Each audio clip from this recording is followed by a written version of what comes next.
When it comes to effectively including a learner with an intellectual disability, I would say that I feel prepared to a certain extent. The teacher training program that I am on provided me with an introduction to quality first teaching, or QFT, as well as the graduated approach. Quality first teaching is considered to be the first wave of intervention for students with learning difficulties, according to the SEND Code of Practice. The idea is that if quality first teaching is achieved, then it reduces the need for further intervention.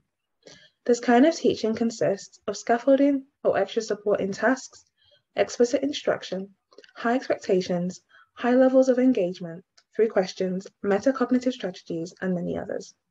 I think that working on metacognition for a learner with an intellectual disability would be most helpful because it would encourage them to reflect upon their learning and consider their progress.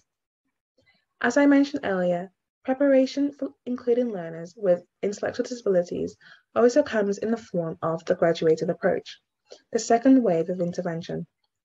This approach has 4 steps: assess, plan, do, review. For instance, take a Year 9 student with a slow processing time. In the assess stage, it would be realizing this barrier to learning and liaising with the coordinator for SEND students and parents to discuss what can be done.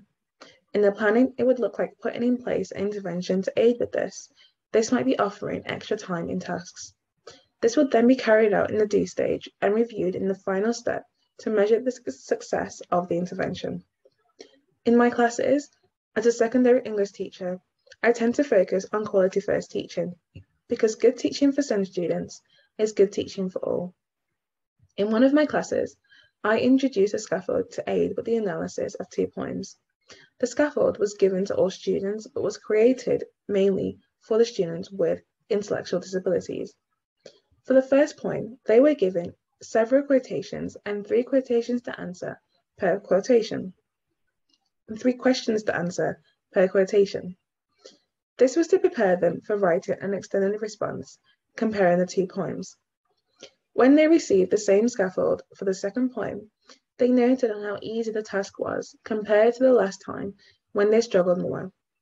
It was encouraging to see how their learning progressed with the scaffold to spur it on. Moreover, I am a huge advocate for having high levels of engagement through questioning. I believe that this method involves all learners because it enables me to choose which students will answer which questions.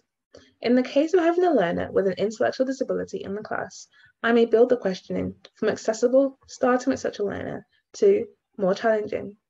Despite that, it does not mean that I will limit my questions for this learner to the simplest. Questioning can also look like bouncing to multiple students, which means the learner is able to hear the discussion and improve their own oracy. It may then be possible that I end the discussion with this learner, giving them a chance to synthesize all they have learned, thus improving their metacognition. Questioning increases engagement because it speeds up the pace of the lesson and makes students excited to learn, which feeds into having high expectations of them. Having regular rounds of questioning means that they become familiar with the routine of being expected to answer questions when asked, not to catch them out, but to praise them for their understanding. To ensure that students do not feel caught out, I use explicit instruction. Simply put, this refers to telling students exactly what they need to learn. This is especially beneficial for a learner with an intellectual disability because it would be unfair, as it is for any student, to be expected to discover the answer themselves with no guidance whatsoever. For example, when students are needed to write an analytical paragraph, we use a writing frame known as C's. The S stands for statement, and so in a lesson, I may say, S is your statement, and immediately after I will ask the question, what does S stand for, to ensure that students are keeping up with the learning.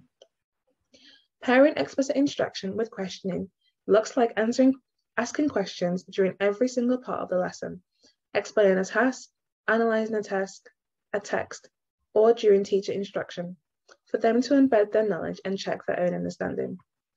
Overall then, I think that I most definitely received a level of preparation when it came to including SEND students in general.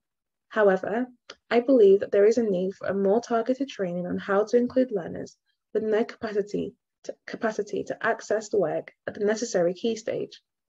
Inclusion for all is something that needs to be worked on every day. so that it meets the needs of all students. Thank you for listening.